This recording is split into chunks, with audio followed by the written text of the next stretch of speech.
अमूमन लोगों में घुटनों का दर्द हुँ, बहुत ज़्यादा कॉमनली देखा जाता है। हुँ। तो ये इसकी क्या वजूहात क्या होती हैं? और आर्थ्रोस्कोपी क्या रोल प्ले करती है इसको ट्रीट करने में? बिल्कुल, स्पोर्ट्स प्लेयर में हुँ, कोई खेलते हुए कोई बॉलिंग कराते हुए या कोई बैटिंग करते हुए फुटबॉलर में हुँ, कोई झटका आता है या कोई चलते भागते दौड़ते हुए कोई ना कोई बैलेंस खराब होता है तो कोई लिगामेंट इंजरी हो जाती है, हुँ। कार्टिलेजिनस प्रॉब्लम हो सकता है जिसको मेनिस्कल इंजरी कहते हैं। ओल्ड एज पीपल में 40 प्लस लोगों में एज रिलेटेड जो पेन है उसकी वजूहत आ जाती हैं। तो आर्थ्रोस्कोपी अगर हम घुटनों के दर्द के लिए हुँ। किन कंडीशंस में हम कर सकते हैं? जो तो स्पोर्ट्स प्लेयर हैं, जैसे हुँ, ट्रॉमेटिक इवेंट था, कोई लिगामेंट डैमेज हुआ है हुँ, 1 या 2 या कोई कार्टिलेजिनस इंजरी हुई है, हुँ, वो तो डेफ़िनेटली अगर तो उनका कोई इंजरी लेवल ऐसा है कि हुँ, ऑपरेशन की ज़रूरत है और हुँ। टाइमली उनका ऑपरेशन हो भी जाए, वो बहुत जल्दी विदिन 1 टू 3 मंथ्स में अपने रूटीन चलने-फिरने में आ जाते हैं और विदिन 6 टू 9 मंथ्स अपनी स्पोर्ट्स रिज़्यूम कर लेते हैं। चलिए, अभी आपने जैसे हमें बताया कि ये शोल्डर के लिए भी की जा सकती है, घुटनों के लिए भी की जा सकती है, तो अब मैं ज़रा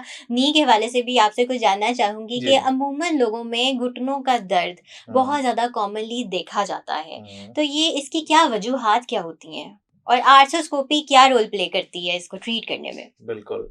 अच्छा ये डिफरेंट एज ग्रुप्स में घुटने के दर्द की वजूहात में डिफरेंट हो सकती हैं। ओके। स्पोर्ट्स प्लेयर में हुँ, कोई खेलते हुए, कोई बॉलिंग कराते हुए या कोई बैटिंग करते हुए, फुटबॉलर में हुँ, कोई झटका आता है या कोई चलते भागते दौड़ते हुए कोई ना कोई बैलेंस खराब होता है तो कोई लिगामेंट इंजरी हो जाती है, हुँ, कार्टिलेजिनस प्रॉब्लम हो सकता है जिसको मेनिस्कल इंजरी कहते हैं या आर्टिकुलर कार्टिलेज होती है ऐसे जॉइंट के अंदर, उसकी इंजरी हो सकती है। तो यंग और एक्टिव पेशेंट जो स्पोर्ट्स में इन्वॉल्व हैं हुँ, हुँ, उनकी वजूहात में कोई इंजरी यानी कि ट्रॉमेटिक इवेंट होता है जिसके बाद दर्द स्टार्ट होता है। हुँ, ओल्ड एज पीपल 40 प्लस जो लोग हैं हमारे, उनमें आमतौर पे बॉडी की जैसे सारी डीजनरेशन आती है, बाल सफेद होते हैं, स्किन हुँ। थोड़ी-सी झुर्रियाँ पड़ना शुरू हो येस, जाती हैं, येस। जोड़ भी अंदर से बूढ़े हो रहे होते हैं, 40 साल का हो जाता है जोड़, तो उसमें डीजनरेशन का अमल स्टार्ट हो जाता है, हुँ, cartilage degenerative wear and tear start हो जाता है और इसके अंदर जो बाकी जो स्ट्रक्चर्स हैं वो भी अपनी एक एज पूरी करके बुढ़ापे की हुँ, तरफ जा रही होती हुँ, हैं।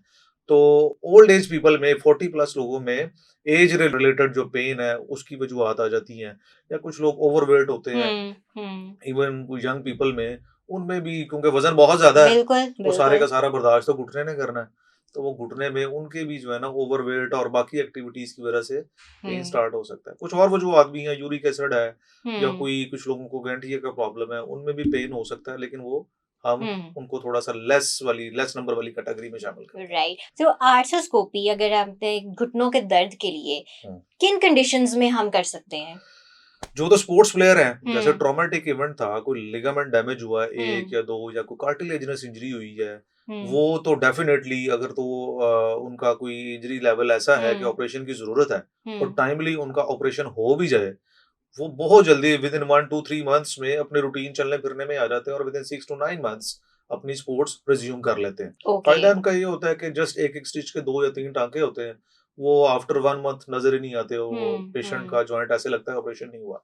जो बाकी जो लोग हैं जैसे ओल्ड एज पीपल, उनमें क्योंकि कार्टिलेज ओवरऑल खराब हो रही होती है, हुँ, उसमें हुँ, भी उसका अगर हम कैमरे के साथ ऑपरेशन करते हैं तो वियर एंड टियर का जो डेब्रिस होता है वो वॉश आउट हो जाता है और बाकी भी हमारे पास उसको थोड़ा-सा विस्को सप्लीमेंटेशन की हुँ। ऑप्शन आती है, उसको बेहतरीन तरीके से हम रवा करने की पोज़ीशन में आ जाते हैं। राइट। अच्छा, जब कोई फ्रैक्चरल केस को कोई ऐसा हो जाए, जैसे किसी का एक्सीडेंट हो जाता है, उसकी हुँ, टाँग फ्रैक्चर हो जाती है, हुँ, तो हुँ। क्या उस केस में भी ये हेल्प आउट करता है? यस, बिल्कुल, अगर तो हड्डी जॉइंट के अंदर से टूट जाती है, क्योंकि हुँ, जो हुँ, हड्डी अगर फ़र्ज़ करें जी अगर हम थाई बोन की बात करें तो हिप जॉइंट से नी जॉइंट तक है। हुँ, तो हुँ। अगर ये जॉइंट के अंदर से हड्डी टूट जाती है, छोटे-छोटे पीसेस होते हैं, तो कई दफ़ा हम इस ऑपरेशन के ज़रिए, कैमरे वाले ऑपरेशन से, उन हड्डी वाले पीसेस को बगैर चीरे के साथ भी फिक्स कर लेते हैं। ओके। ये वाला इलाज भी इस ऑपरेशन से होता राइट, ये तो बड़ी एक अच्छी चीज़ है कि है। अगर यस। इस तरह से इलाज किया जाता है, क्योंकि अमूमन देखा जाता है कि किसी की टाँग फ्रैक्चर हो जाती है या कोई ऐसे केसेस आ जाते हैं, तो एक क्या उसको रॉड का मैं हाँ, आम हाँ, हाँ, हाँ, रॉड डालते ज़ुबान हैं, में प्लेटें बिल्कुल, लगाते हैं, बिल्कुल। रॉड डालते हैं। वो अगर तो हड्डी टूटने का अमल हुआ है जॉइंट के अंदर, तो हुँ। फिर हम इसको कैमरे के साथ फिक्स कर देते हैं। ऐसे ही है जैसे नॉर्मली रूटीन की आर्थ्रोस्कोपिक प्रोसीजर हुआ है और उसकी रिकवरी बड़ी अच्छी हो अच्छा, जाती साइंस ने काफ़ी तरक्की कर है। ली है यस। यानी। हाँ जी।